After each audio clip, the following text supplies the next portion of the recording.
Hello, everyone. Tonight's topic is learners with learning disabilities, or as we say, LD a lot. So if I slip into LD, you'll know I mean learning disabilities. And there are so many things that I can talk about in this area.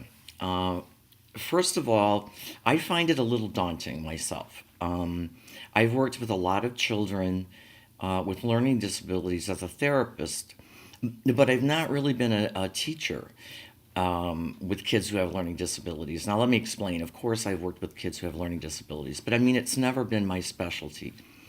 And the only reason I say I find it kind of daunting is that it's not as well defined. It's not the kind of category of disability where we can literally look at a set of characteristics and then apply that, rather generally to a person, which we can in other areas. For example, Down syndrome. We know a lot about the trajectory of growth and development based on lots of years of understanding it.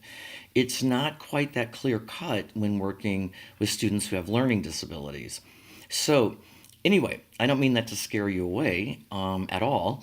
I just think it's one of those areas in which we have to really be good detectives to be able to isolate what the obstacles are to students learning and also to look at strategies that can be used that the student internalizes and makes their own, because ultimately we want the student to be independent in managing the difficulties they face with their learning disabilities. So let me see. I need to go over a few things that I think might be helpful to your understanding. Learning disabilities is a neurological disorder. And yeah, these are layman's terms. I don't know neurology, and I know not that much about the brain. But there are some things that I do know.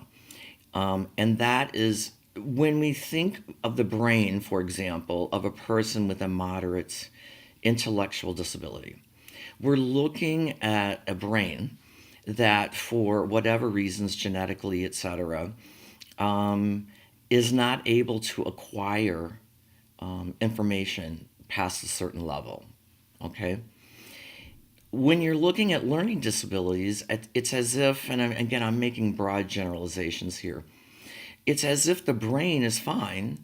It's that there are the networks that help the brain organize information, help us put out information, help us take action, for example, based upon information or making application of it. Those are things that oftentimes must be structured for students with learning disabilities. So, a lot of times I just call it brain training or retraining the brain, building new neural pathways. Again, I'm not a brain surgeon, so I maybe should be a little more aware of the literature around learning disabilities when it comes to neural pathways. But one thing we do know that we didn't used to know is that all through our lifespan, we can rework the way our brain does business. We can build new trajectories based upon activities in the brain. New neural pathways become available. So there are ways that in looking at the brain from the aspect of it being not wired right. How's that? It's like a computer that has not been set up correctly, configured. That's the word I'm looking for. Like a computer that's not been configured correctly. It's the same idea. The computer is fine. The hard drive is fine. The basic workings are all there, but it was configured wrong. That's a good way to look at it. I hadn't thought of that as an analogy before. So it's really important that when you're looking at students with learning disabilities that you think about holding a high expectation for their knowledge acquisition and a high expectation for their ability to learn. At the same time, you want to be addressing the obstacles that make learning difficult. For example, I've talked about generalization before, and although problems with generalization tend to be worse for kids with developmental disabilities of a number of categories, that tends to be a problem. I would also say pay attention to generalization, for example, with learning disabilities, because one of the things I've put out for you this week to look at is something called the hidden curriculum. There are lots of cues and things that kids miss who have learning disabilities. And it's important that we think about how we help them structure understandings so that they are able to rely on a map. I always say to families, they say, what do I do as a therapist? And I said, I build GPSs for your children so that they're able to work as effectively as possible because they can map their activities and their actions. Pardon me. I've had a cold and I have to take a drink. I've had such a dry mouth. Sorry about that. Okay, so a couple of things that the book talks about that I'd like to pay attention to or have you pay attention to is scaffolded instruction and self-instruction. Those are two big areas, and let me explain why. Self-instruction is about setting up the GPS, as I just discussed. That's what it's about. So that a person, when they are sitting down to do a task, they can actually go through a problem-solving framework to make the task organized. And that's not the right word. Task focus. They can see the end goal. They can see the steps to get to the end goal. Okay? That's really a difficult task oftentimes for people with learning disability. Organizational skills are very poor. So if you're teaching them to have a framework, it helps them work past what obstacles may be there by taking a very organized approach. And then hopefully, as I've mentioned earlier, those approaches get patterned in the brain, and I just cannot emphasize enough how much the brain is a pattern-seeking device. Okay, so the more you pattern, the more you pattern, the more you pattern, the more the person is able to then feel it. I know that sounds odd, but you feel it. Meaning that in your own problem solving, right, it's like, oh, what I need to do is, well, that's because you've internalized a structure. That's what we want to do for them. The other thing is scaffolded instruction. I mentioned this just a second ago about the self-instruction. Oftentimes people with learning disabilities have a difficult time seeing the end goal and getting there. It's why you see a lot of frustration tolerance, and that's why you see a delay in gratification, etc. Or their needs for gratification, because so often when they get that feeling of it's too far away and now I don't know how to get there, and their gratifications needs are not met, their frustration is much higher, right? Then you need to break that down too. You need to say, like, this task leads to this task, leads to this task, like, show them it, show it how it works, okay? We're all different kinds of learners. I tend to be more of a visual learner. Here's an example. I always say that, I'm very ADHD crazy. So if I get something from IKEA, right, and it needs to be put together, I will read about 3 sentences of the manual, and then I'll just think, oh, I know what I'm doing, and then I put it together all wrong. If someone shows me how to put it together, I can put it together every time because that's the best way I learn.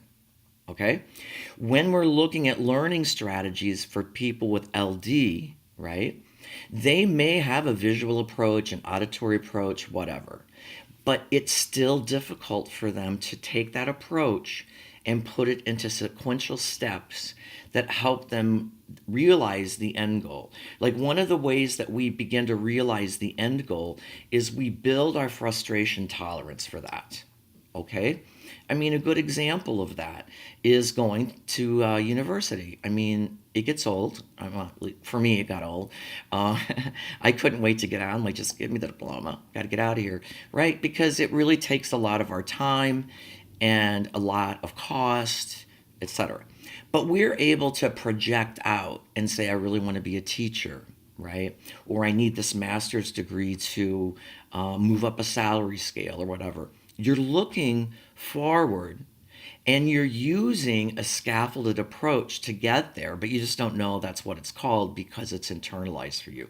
So please pay attention to those two areas because I think they're very important to think about for students with learning disabilities. What else? Where am I? I'm missing something. Oh, on page 125 of the text, there's a rather short section on the mechanics, let's put it that way, of speech. There are some things about phonemes, etc.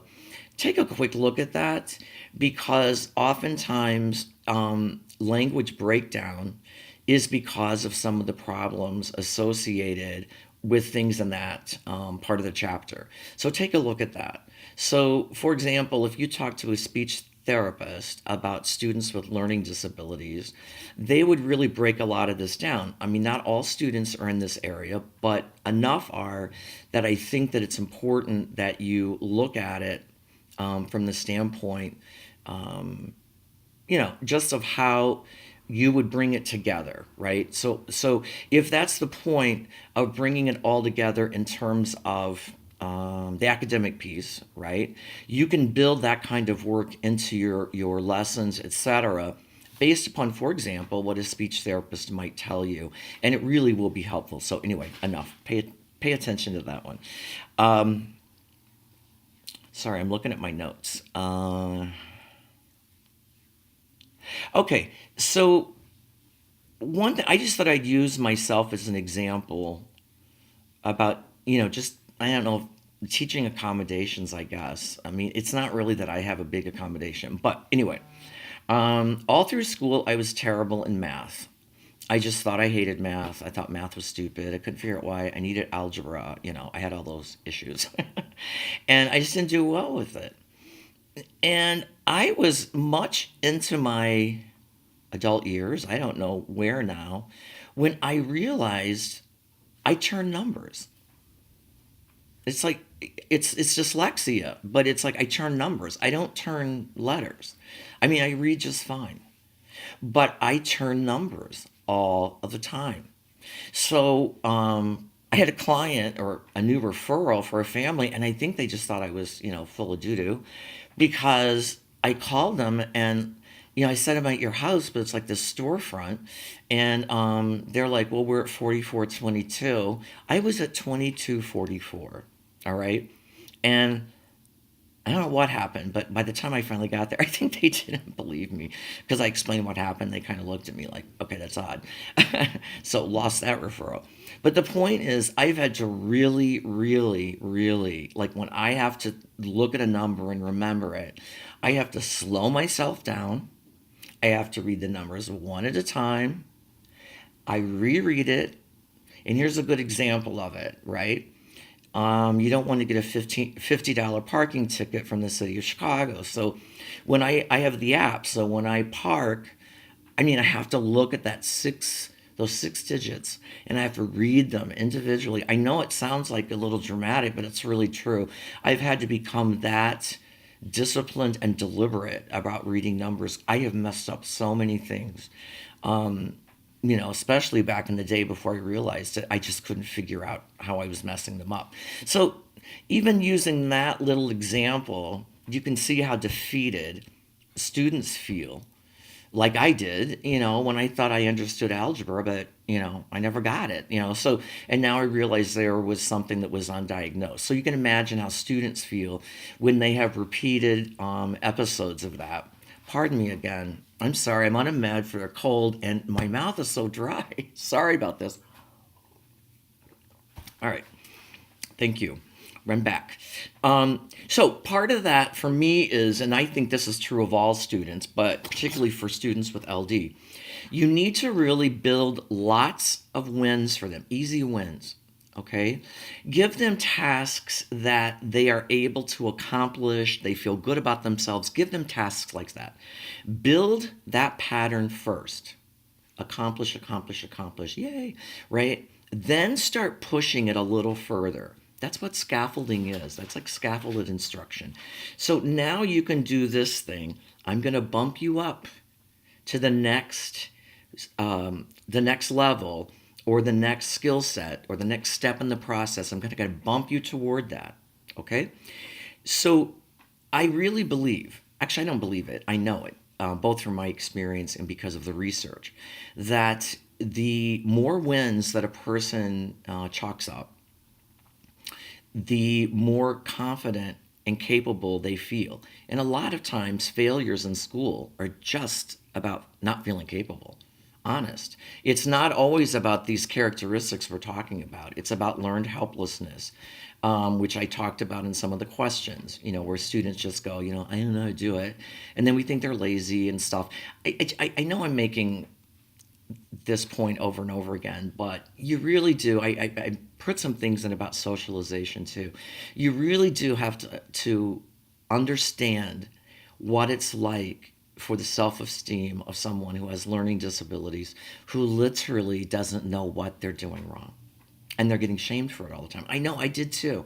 There were so many things that I look back and I realize I do have some sort of learning disability, because I would oftentimes miss the main point, which is something else that happens. You'll see somebody with a learning disability and somehow they fixate on a piece of something and they go toward that, and all of a sudden the teacher's like, "What are you talking about?" Right? Something else. So I just got a lot of, negative feedback about a lot of things that make me think I probably do have a learning disability. Um, and based upon my therapist bills, I'm kidding. It did damage. It really made me feel less confident. It made me feel like my ideas might be stupid. I got more, not withdrawn, but I shared less about things. Like, I didn't want to put my idea out there. And then what was hard for me is I would see other people put the same idea out and they're like, "Oh, it's a great idea." I'm like, "Why didn't I say that?" Right? But I had built in this idea that I was off track somehow. So I just really want you to think about the self esteem of these students, and giving them repeated wins is a great way to build the ideas in their minds, that they can both have a strategy, but they can have the confidence to go with it. Which, by the way, I'll say briefly, and it probably implied, but risk taking is a big deal for people who have had repeated failures. Why try hard, or why try a new thing when you're just going to look stupid, feel stupid, or have someone shame you because they think you're stupid? And so when you're thinking about how you would build in cues and how you would build in ways to provide easy wins and ways to be able to look at the whole child in terms of building self-esteem, those need to be absolutely direct cues, and those need to be the cues that are built into your regular communication set, so that things become naturally cued and then again become internalized. So, all right, last thing I'm going to bring up is the hidden curriculum, and I mentioned that, or I'm sorry, I put something up about that, and it's in your assignment. Um, what I want you to think about with the hidden curriculum is the complicating factors associated with not being able to read the environment, feeling like I've just been describing, stupid, not getting the point. And the hidden curriculum is a really important concept to think about. When we go to high school, for example, I'm going to use that as an example. We either, know what to do because it's what everybody does. For example, if you're just a freshman and you don't feel like you're that pretty or something, you don't go running to the quarterback and go, "Marry me," right? I mean, like, that's a silly example, but you would know like that would be dumb or would make you look stupid or some such thing. Um, it, it, it's it's just about knowing the norms. I mean, well, let me put it this way: it's a little broader than that. And there's another article I might put up, but it's a little scientific and maybe not that helpful. But anyway, it's more than just norms. I mean, more than just the social things I'm talking about. But I want to focus on that because it's where it tends to get a lot of students in trouble and again build a negative cycle. Um, I have a couple of stories about it. Um, Here's one. I had a client that told me that he really liked this girl. He really liked her a lot. She's really pretty. And he wanted to talk to her. And so, he said, what should I, how should I talk to her or something? And I said, well, maybe she's in the band or, in drama. I don't know, whatever I said. And I said, you could say something nice to her that you like about her. Like, I really liked your band performance or whatever. So anyway, he comes in the next week and he says to me, well, I'm not going to take your advice anymore. That was bad advice. Tell her something I like about her. And I said, buddy, what happened? He goes, well, I got in big trouble. I said, okay, what happened? He said, I walked up to her and he said, I like your very nice breasts. That still tickles me. To him, you know, no hidden curriculum, ideas. I said, go say something you like about her, and he did. So in his mind, he was following his therapist's advice. Luckily, it was a lovely young woman, and she understood his situation, and we mediated a little bit, and it was really no big deal because everybody knew that he was a really good kid. But that could really backfire in a different circumstance. And especially like in light of the Me Too movement and all that, and the people are a little more vigilant now about stuff. So anyway, that's an example of how a student or a client of mine didn't understand hidden curriculum. Here's another one, and this is terrible. Um, One of my clients was really looking for friends and stuff in his classroom, and he had Asperger's, and anyway, there was a really nice kid, and he was a cool kid in the class who the teacher talked to, and he befriended him. It was great. I mean, he really like helped him out and sort of kept him on track and stuff, and it was really nice. It was one of those peer mediated learning environments that I really quite liked.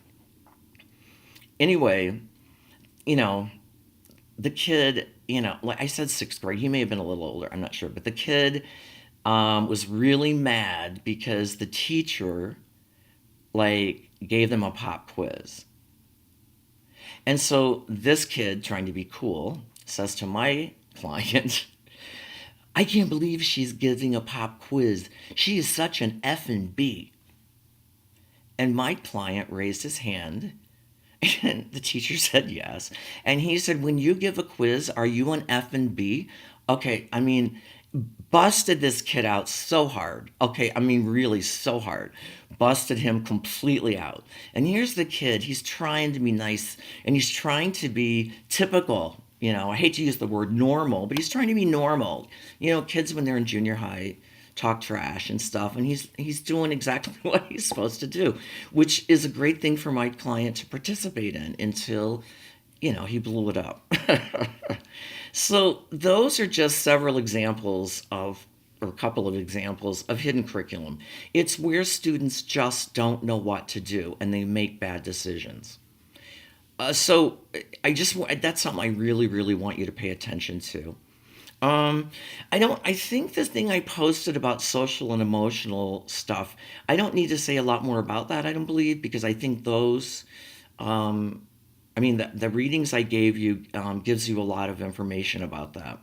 Also, I posted a very short video that compares the discrepancy model versus the RTI model. And the RTI model is definitely what we're using in the schools now. There have always been lots of issues with the discrepancy model for a variety of reasons. Too many to go into here, but you could certainly Google it and learn about that. Um, but RTI is the model of choice. It's what you'll be working with in schools. There's a really nice section in the text on RTI, and I think included a video about RTI. The point is that I wanted to basically, introduce you to those topics because you're going to talk more about them in the program. This isn't the only time you're going to hear about those concepts, but I think for purposes of getting your feet wet about what you'll be doing in schools and what are the overarching concepts, and protocols that we use that hopefully will be helpful to you. So, anyway, I apologize for my dry mouth. I took one of those. Oh gosh, I can't even say antihistamine, and I swear this is crazy. I just keep. So thanks for your patience with my dry mouth, and I hope that you have a good weekend. And I'll see you next week. Take care.